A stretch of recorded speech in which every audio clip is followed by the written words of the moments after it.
Why are we spending thousands of dollars flying across the country to attend someone else's event and fight for attention when we could be the MC ourselves?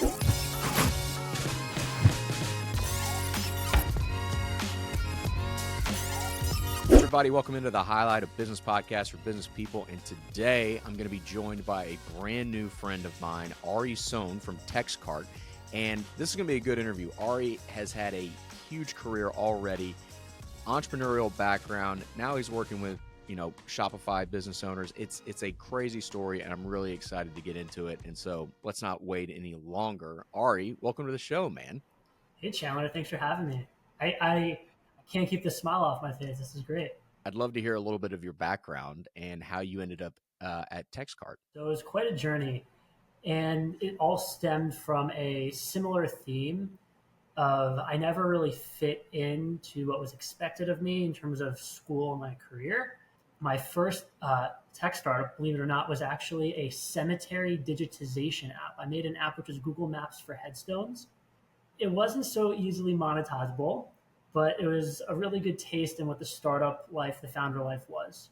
So eventually I realized I had to go back to work. And this was in 2022. But typical Ari, the market didn't want me for very long. After 5 months, I was let go, and a friend of mine, he was also let go, and we realized what better time to start a company together, another tech company. So, in the course of hosting founders events for Shopify brands, we would sell sponsorships because we get all these brand founders and marketers under one roof, and we would get other Shopify SaaS companies to sponsor our events because they got to have one-on-one conversations with all these founders. And back in January, TxtCart decided to throw us $1,000 sponsor to be one of the featured sponsors in an event at our event in New York City, which we had the same day as the NRF conference, one of the biggest, e-commerce conferences that happens throughout the year. And believe it or not, their CEO, Kyle, he couldn't make it in the end. So the event that he sponsored and we gave him a spotlight for, he didn't show up. But our philosophy was always provide a disproportionate amount of value. And believe it or not, we were able to secure him a new customer, a new Shopify brand that actually has Rihanna as one of their key customers. And within, I think it was 35 days from the event this brand was already onboarded. And Kyle from TxtCart was pretty pleased. He didn't even show up, and this was a pretty reasonable client. So I just said, hey, Kyle, well, we're going to Los Angeles next month in February 2024 to host another founders event. Do you want to come with us? So he said, sure. So he threw us another $1,000, and he stayed with myself and my business partner, Ben, at our Airbnb, came out to Florida to California with us. And we introduced him to 40 founders at that LA event. And that's when the conversation started going. And that's when we pitched it to him, hey, Kyle, it's pretty clear that we know how to drive revenue simply through events. And we had all of our statistics from events and from cold email. And we pitched him on allowing us to acquire a stake in TxtCart. And then within, I'd say, another 60 days, April 1st, myself and my business partner, Ben, we successfully acquired a stake in TxtCart. There's this other thing in entrepreneurship where isolation is a problem. Like being an entrepreneur, being a business owner is very lonely. Yes, you may have employees. You may love your employees like friends and family, but you're still the one that's responsible for the P&L. You're the one that had the idea. Now you've got all this internal pressure on yourself, and bearing that weight is incredibly burdensome sometimes. And so we've seen a huge rise in very generic networking events, and they're all the same and they all suck. And they all should be improved. And so I would love to hear what you're doing to stand out and, again, be different in the best way possible for your business. Sure, yeah. So I could talk about events from here until eternity, but it all started as a as an idea. So 3 months into the original company's founding, my business partner Ben and I, we went to South by Southwest. And for those that aren't familiar, South by Southwest is the largest startup music film festival in the US. About a quarter million people attend South by Southwest in Austin, Texas every year. And we felt that we needed to be there just to see what it was all about. And that entire time, we went to countless events, hoping to network, and we did. But there's always this like fight and the competition for attention, and that's when we realized we should host our own event. Like, why are we spending thousands of dollars flying across the country to attend someone else's event and fight for attention when we could be the MC ourselves? And actually, Gary Vee has this little bit where he says, "How does the dorkiest kid in high school become the coolest kid? Host a party." Right? The second you become the host, it changes the dynamic of every conversation you have because you're the one who's providing value. And so we got back to the drawing board. That was March 2023. And by June, 3 months later, we hosted our first kickoff event in Miami. And we had like 25 Shopify founders and marketers attend because we realized, well, the issue with most events is that they're focused on the company that's hosting it or the featured guest or the sponsor, right? So in essence, the event is for the sponsor, not for the attendees. So we decided, let's flip it on its head. Let's make the event about our guests. And so that was the first realization we had. The second realization we had was that at most events in our industry, the Shopify e-com space, I'm sure most of your listeners and your clients can definitely attest to this. You go to Shopify events and who's there? 75% of the people are other SaaS companies or agencies pitching them. The way that I like to give a metaphor, it's kind of like you're a beautiful woman at a bar and all these men start coming over to you, asking to buy you drinks, trying to get your number. They start hitting on you. And it's like, no, I came here to enjoy. I'm here with my friends. And these founders, they have conversations that they want to have with other founders. They don't want to get pitched at an event that's supposed to be about them and then to sit in and listen to someone try to pitch them again. So we realized that we need to make events for our ideal customer and decision maker, which was Shopify founders and senior marketers. And that's exactly what we did. We threw Shopify events for founders and marketers. And we had a very strict ratio on who could attend. And I gate kept the events very strictly. We would have 80% of our event was brand founders and marketers. And then the remaining 20% would be a few hand-selected and complementary agencies or SaaS products that would supplement conversations and provide value when needed. Because we know, the conversations that founders need to have. It's all about growing their business. We know their pain points. So if you fill a room with people that can solve their problems, you're going to be headed in the right direction. But this is the next part. We never let any of our sponsors do any public speaking. Instead, we let them do public listening. So what that looked like was we would have regular mingling and mixing at our events, but then what we would do is we'd break up our event guests into different groups of anywhere between, let's say, 10 and 15 people. And we put one of our sponsors in those groups to lead an icebreaker. Okay? And we have a very particular set of questions that we have that bring up pain points. And so what happens is if you put one of your sponsors who you know can solve a particular problem, let's say they're an email agency, or they're a creative, they're a content creator, or they are, a SaaS product, right? You put them in a group with 10 founders, and then you let those 10 founders go around in a circle, talk about their problems, and wouldn't you know it, a certain percentage of those people all have the same problem that can be solved by the sponsor. They got to listen instead of speaking.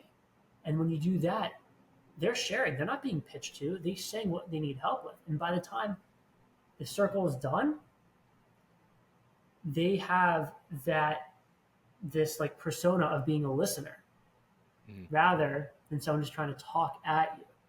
And so we did that at our very first event in Florida.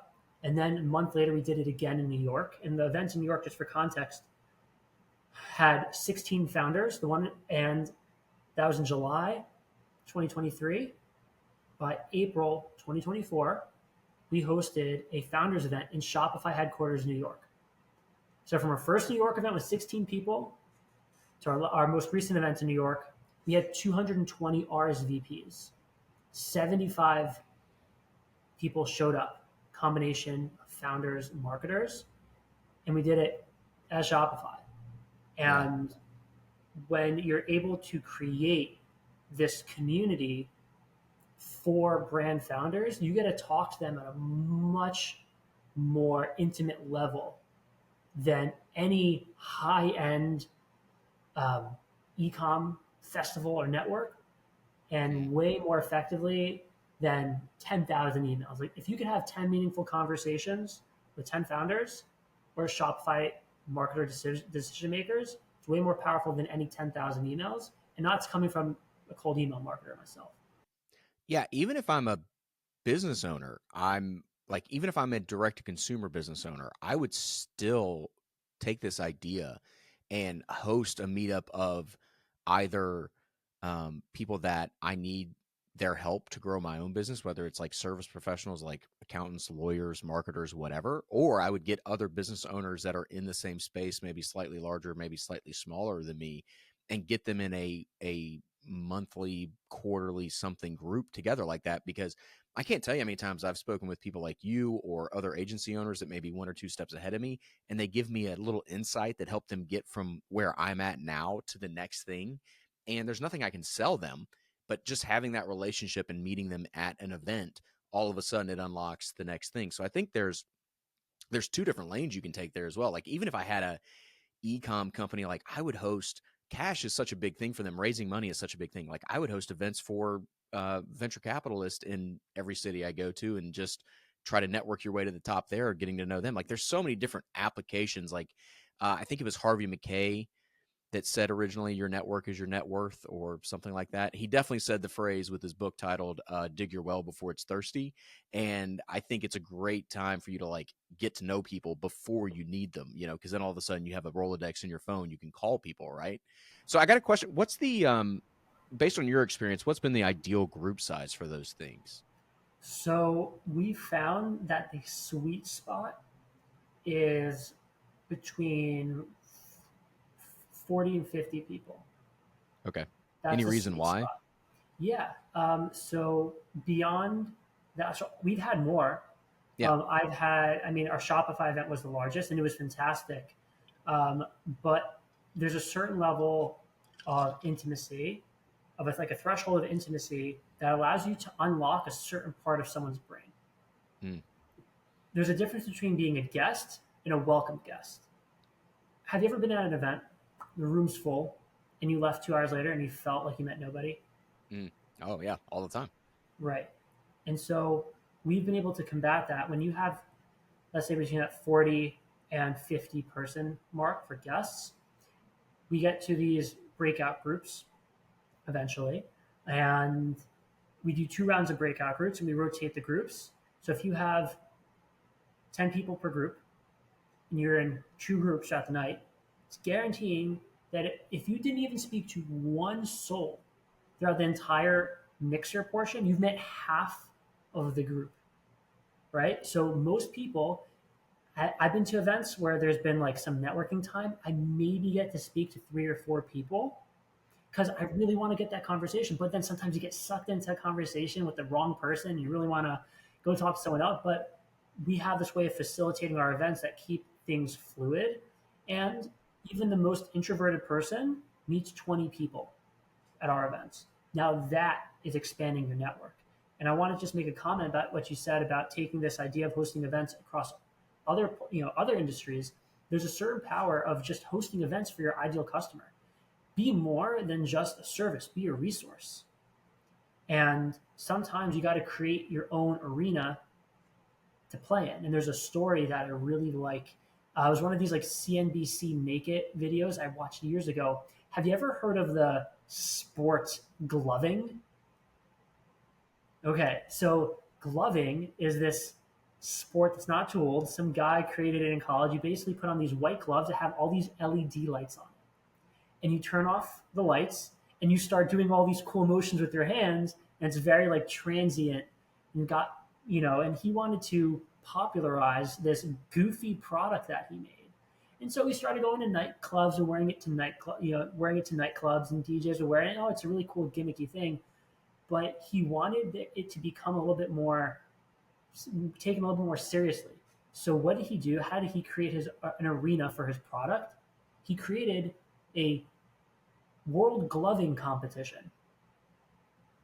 He literally created a reason for people to want to compete and show up with his product, right? So if you take that mindset of creating an environment for your customers, you can then use that for your benefit, right? So, for example, our customers were Shopify founders. So we weren't making SMS marketing events. No, we made Shopify founder events.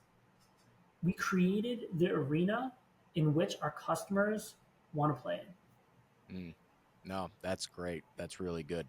What are some of the examples of the icebreaker questions that you guys would use? Because there's a fine line between being people, you're going to ask a question that makes people put their guards up, and it's too in their face when you're getting to a problem pain point thing. I have this problem on sales calls all the time. You kind of have to slowly craft certain questions in certain ways to get people to reveal the true issues there, so you can actually help them or pass them on to somebody else or not help them. So like, what are some of the examples of solid icebreaker questions that you guys have used? So we have this one question, which is the golden question, which I'll get to momentarily. But behind the icebreaker, the inspiration is actually Nick Gray. Shout out to Nick Gray, author of the 2 Hour Cocktail Party. I'm proud to call him a mentor of mine, and I text him and call him after every event we have. And so the difference between his events is that they're social events, but we use that framework of using particular social cues and social values into business values and into business events, so they feel more personal. So Nick Gray's number one icebreaker for social events is, what's your favorite thing to eat for breakfast? His reasoning behind it is everyone has an answer, because either everyone eats breakfast or they don't. People that don't eat breakfast, they're very proud that they don't eat breakfast, or they just have a cup of coffee. But when I read Nick's book, I wanted to kind of bring out a vulnerable side of people. So our question is, we have 3 questions. The first 2 are very simple. What's your name? Second question is, what do you do and where? And the third question, and this is the kicker, is what is your big ask? So for example, I'll give an example of what I used to do at my old company. The old company was called Reclay. So I would say, when it was my turn, I'd say, hi everybody, my name is Ari Sohn. I am the co-founder and CMO of Reclay. And my big ask is that I'm looking to be introduced to Shopify brands, founders and marketers that use Klaviyo for their email marketing. That's my big ask. Asking for an introduction. And so that was my big ask. Other asks are, hi, my name is Sophie. I'm the founder of Sunshine Socks. And my big ask is that I'm looking to figure out how to do better TikTok content, right? And so what happens is when you allow people, you give them permission to say what they need help with, it lowers their guard, right? Most people walk into an event with a facade that they're the greatest, they're the best, no one's ever done it better before, that their net worth is through the roof, I'm the expert. Everyone, even the biggest, most successful entrepreneurs, need help with something, right? So we have brands, for example, at our last event at Shopify, we had a major brand, Magic Spoon cereal. They're huge. And we've also had, small or smaller makeup brand called. He's a friend of mine. Shout out to Steve from Nosta Beauty, right? So you have the solopreneur, and then you have a major cereal brand that's in Costco, right? But they both need help, and so when you change the sentiment from trying to prove to people that you're the greatest and pitching, it's actually, well, I we all need help.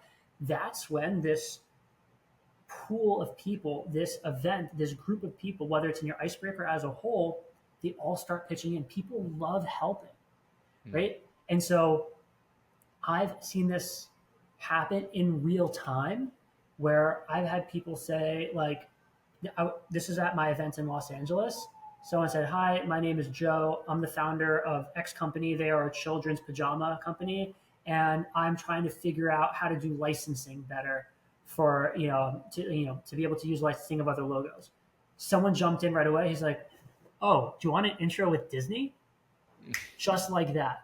That would never happen at whatever major that wouldn't happen at South by Southwest. It wouldn't happen at NRF because we make it about listening and helping.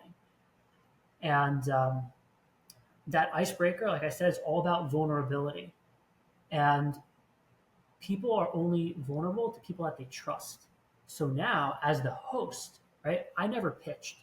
My big ask was not, I'm trying to sell more clients, was I'm looking to meet brands that use Klaviyo, right? But now I've built a sense of trust. Everyone's brought their walls down. And not only that, if someone said that they need help with figuring out marketing, I'm now a resource because, oh, would you look at that? That's exactly what my SaaS product does. Mm. So I'm actually really proud because I've partnered with other people in the past to do events with. They've broken off and started doing their own events, and they've taken my icebreaker question. Mm. So what That's better a good compliment question. is there? Yeah, I've seen this question pop up on LinkedIn. I'm like, I know exactly where that question came from, and it Hmm. was from my business partner and I. What's Yeah. your big ask? Yeah, it makes a lot of sense because it is a Trojan horse for vulnerability. And what we know is that if we're vulnerable around people, you've sort of let your guard down. And like you're talking about that by natural transient properties means that I trust everybody that I'm in the group with now because I'm now being vulnerable with you and sharing something that I had. Uh, there was a, if you know the author Patrick Lencioni, he's a very famous, business consultant, written a lot of books that are great. He talks about a team building exercise for new teams, and he has everybody go around the room and do an icebreaker, very similar thing where it's like, say your name, what you do for the company, how long you've been here, and um, how many siblings did you have and where did you grow up? And there's something about sharing your childhood, like a small thing from your childhood in that in a team environment where people you're going to be working with closely every day, that all of a sudden makes people feel more vulnerable with each other. Like, oh, you humanize everybody, where it's like, oh, I have a sister too, or I have a brother too, or I'm an only child too. Like, I understand what it's like to be raised in Georgia or wherever, yada yada. So there is something magical to that. um I I really think that's interesting. So you guys do that in different groups, and then you rotate the groups around, and you have them do it again. The same Yeah. icebreaker question. Is that the flow? Yes. Yeah. Okay, that's cool. So the last question I have on how do you find people to attend the event? Are you just tapping your natural network there, or are you just leveraging cold email, or are you doing DMs to people? What's the move? Yeah. So we get like 80% of our attendees, I say even higher, through cold email.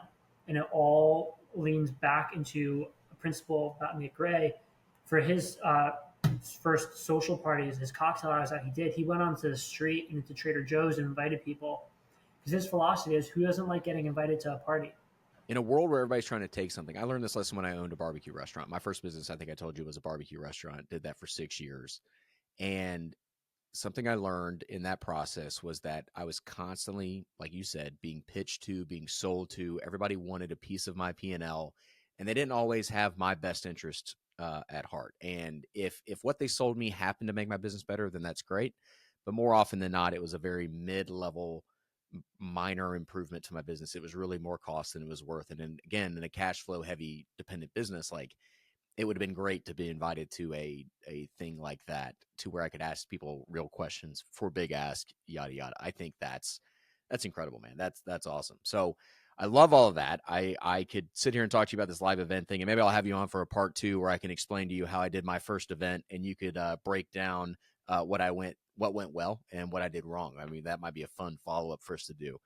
The last question about the events, you've mentioned a couple of cities specifically. Or is there a reason why you're picking those cities in general? Is that just a density thing, or what's the reason there? So the answer is yes and no. It definitely has to do with density, but we have a map of the like we really know our audience, which is Shopify founders.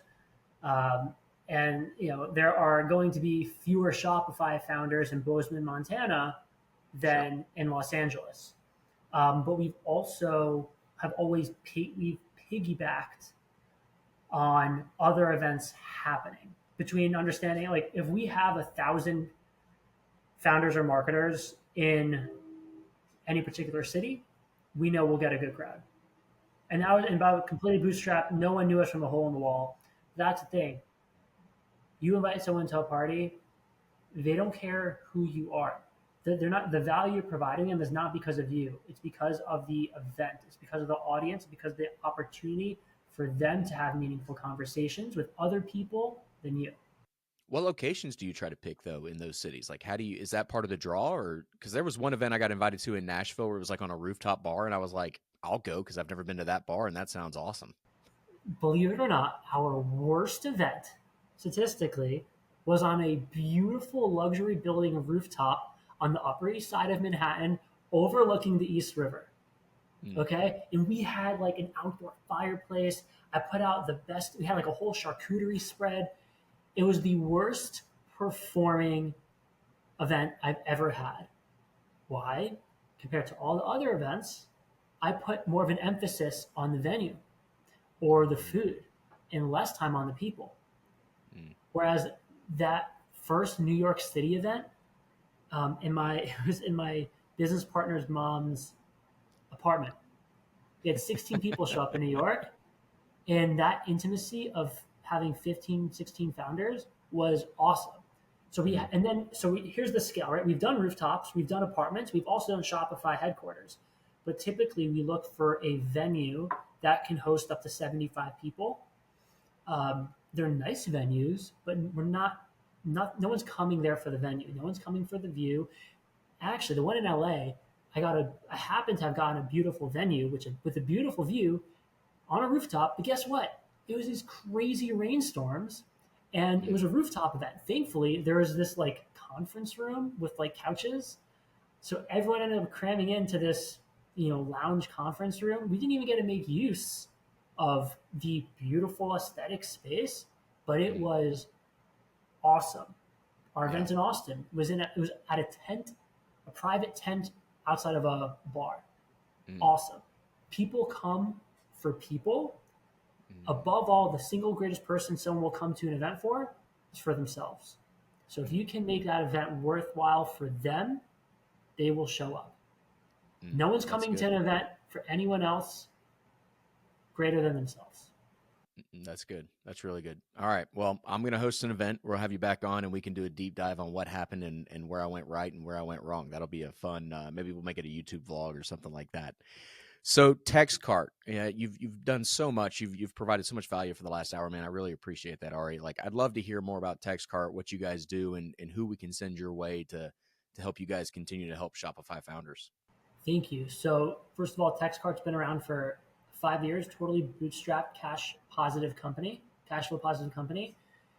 Over the course of time, we've had 11,000 brands install our software, and currently we're working with 3,000 brands that trust our platform, which is very simple. It's the quickest way to revenue through SMS reminders for your abandoned carts.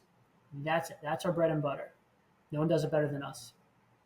And we specifically work with brands that do under 5 million ARR a year, specifically a lot of drop shippers as well. When you and I first met and you told me about that technology, it's really brilliant and it's very simple and it's very straightforward. And what we'll tell you from the paid media side of things is that one of our most successful campaigns that we run for people is an abandoned cart campaign, where it's just we follow you back to Facebook or wherever around the internet and remind you, hey, did you mean to do something? And email marketers will tell you the same thing. Email marketing abandoned campaigns are brilliant. Here's the thing, though. If you're doing paid media abandoned cart campaigns and you're doing email marketing abandoned cart campaigns, that's a good marketing mix. Why would you not, back to the earlier point in our conversation here, increase your volume, increase your exposure to somebody with a good reminder text straight to their phone? Hey, we're going to hit you on Facebook, we're going to hit you on email, and we're going to hit you on text message to try to get you to come back and make a purchase at the highest moment of intent. That's Mhm. smart. That's a really healthy marketing mix. And just because you have one of those three things doesn't mean you're doing a bad job, but it means you may be leaving some revenue on the table. And again, if you're a sub $5 million brand, you cannot afford to do that. So I would definitely recommend that people go check out TxtCart. I'll make sure to include the link to that in your LinkedIn profile, Ari, and then and we'll go from there. Does that sound good? That sounds lovely. Thank you. Thank you so much for joining me this week. I appreciate everybody out there that's listening. And if you have any questions, hit me up. We'll see you next time.